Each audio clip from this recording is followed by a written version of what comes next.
So it's becoming increasingly easier these days to create text, whether for academic or general purposes, using generative AI tools like ChatGPT and pass off as your own. People do think that they can produce their dissertation or parts of it by generating text from ChatGPT prompts and passing it off as their own work. And I'm not here to discuss the actual academic integrity. It goes without saying that it falls into cheating and plagiarism and, any academic malpractice policies that your university have. What I do want to speak about is the idea of, or the concept of AI slop, which we all commonly know as silly videos that are generated and we are inundated with all over the internet.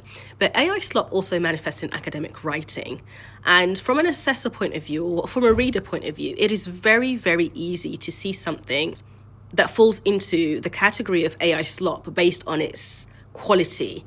Because the output of AI generated text tends to look refined, a lot of students fall into the trap of thinking that this must be academically rigorous work. That's not the case. So it does tend to just be AI slop. From an assessor point of view, it's very easy to spot, and that's where students get into a lot of trouble.